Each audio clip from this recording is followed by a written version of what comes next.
किसी जगह बीवी का इंतकाल हो गया, कम उम्र में है साहब भी, 30+ में है, ज़्यादा बच्चे नहीं है भी तो छोटे बच्चे हैं, वहाँ देखा ये जाता कि ख़ानदान के लोग तरगीब दिलाते कि भाई दूसरी शादी करो, सेकंड मैरिज कर लो, सिंगल भी क्यों ना हो।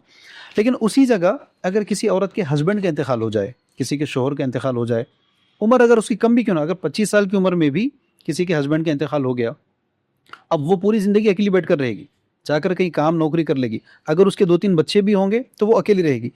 ना समाज उसको तरगीब दिलाता कि भाई तुम दूसरी शादी कर लो, ना वो मैडम तैयार होते दूसरी शादी करने के लिए। और कई जगह अगर बच्चे 10 साल के पार हो गए तो अब उन्होंने बोलते कि बच्चों की खातिर में शादी नहीं करती, अकेली रह जाती। तो इन लोगों के लिए क्या कहना चाहिए? टोटल अपोजिट टू दी शरिया। बच्चे छोटे रहने तक नहीं करना, बात समझ में आती है, ठीक है। लेकिन बच्चे बड़े हो जाने के बाद सबसे पहले तो हम अटेंड करेंगे इसको स्टेप बाय स्टेप। शौहर का इंतकाल हुआ हो या किसी वजह से सेपरेशन हो गया, अब बच्चे कहाँ, ठीक। शरीयत का क्या है इसमें? बच्चे बाप के पास रहेंगे जब तक माँ अगर दूसरी शादी का इरादा करती है, ये तो उन ज़मानों की बात थी जब शादी करना एक ज़रूरी माना जाता था और इसको आइब माना नहीं जाता था। नहीं, इसको दीन का एक हिस्सा माना जाता था। आयब तो खैर अब इसको कोई वर्ड नहीं दे सकते। सबसे पहले जो बच्चों को लेके मसला होता है, जब हस्बैंड और वाइफ का सेपरेशन होता है, एक एज ग्रुप के हिसाब से उसका एक एप्लीकेशन है शरीयत का कि बच्चे कहाँ होने चाहिए, कब और कहाँ होने चाहिए। लेकिन प्रॉब्लम ये आता है कि माँ का बच्चों के साथ इतना अटैचमेंट, उनको लेकर इतनी फिक्र के कल क्या होगा मेरे बच्चों को। तो आदमी, अब जब सेपरेशन हुआ तो आदमी अच्छा नहीं या औरत अच्छी नहीं, दो ही होंगे ना मसले। वही है। और ये कुछ सालों तक यही बोला जाता रहेगा, ठीक। तो माँ ये सोच रही है कि आदमी अच्छा नहीं है, उन्हें मेरे बच्चों का क्या ख्याल रखे। उसके ससुराल मतलब बच्चों का ददियाल, उसके लिए इसके दिमाग में 1000 वसवसे रहेंगे। लेकिन शरीयत क्या बोल रही है, इसका ख्याल किसी किसी को ही आता है, तो automatically children will remain with mother. वही चल रहा है, ठीक, ओके। अब यहाँ पर जो औरत से गलती हो रही है कुरान के ख़िलाफ़ जाने की, शरीयत के ख़िलाफ़ जाने की, वो ये है कि ये समझने लग गई है कि ये अपनी औलाद को 75 दर्जे ज़्यादा मोहब्बत करती है अल्लाह से। इसीलिए अल्लाह के हुक्म के खिलाफ जा रही। यहाँ पर आपसे क्या हो रहा है, अल्लाह का ये कहना है कि जो भी रेफरेंस के तहत कि 70 दर्जे मैं अपनी किसी की माँ से ज़्यादा मैं मोहब्बत करता हूँ अपने बंदे को, ठीक। मोहब्बत करने का मतलब क्या है, सिर्फ अल्फाज नहीं, वो अपने हर बंदे का, उसकी ज़िंदगी का, उसके रिस्क का, उसके फ्यूचर का, हर चीज़ का वो इख्तियार ऑलरेडी उसके पास है।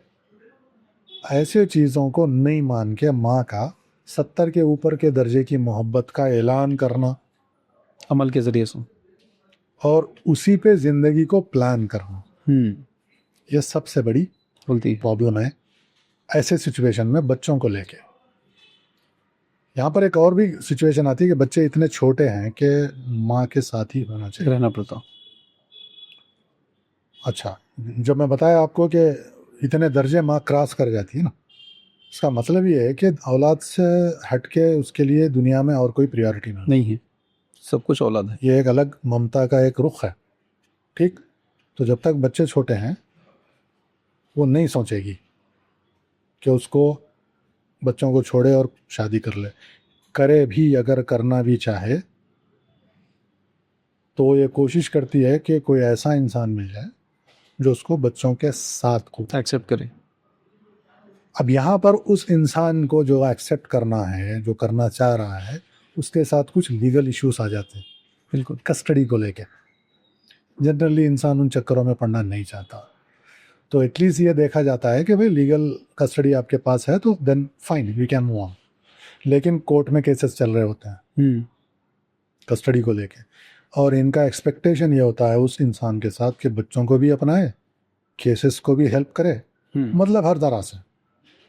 कौन क्यों तैयार होगा? तो इसके लिए डिफ़िकल्ट हो जाता है सिचुएशन।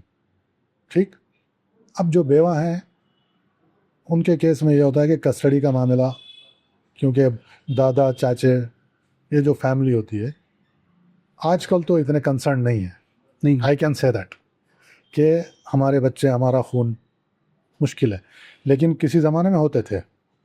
तो जैसे बच्चे बड़े हो जाए उधर उनका शिफ्ट हो जाते थे, राइट्स पूरे, और औरत जो है ना दूसरी शादी के लिए रेडी रहती है। वो माहौल तो अभी नहीं दिखता है। नहीं है, बिल्कुल बिल्कुल नहीं है। तो अभी करना क्या चाहिए?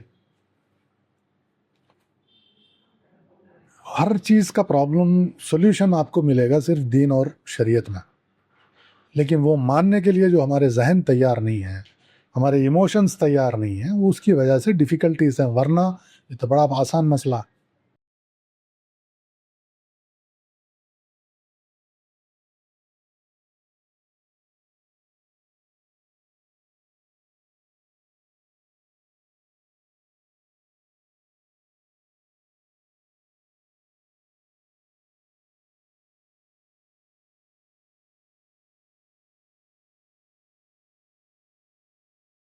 इस तरह के मज़ीद वीडियोस हासिल करने के लिए हमारे YouTube चैनल को सब्सक्राइब कीजिए और बेल आइकॉन क्लिक कीजिए और हमारे YouTube के लिंक को शेयर कीजिए।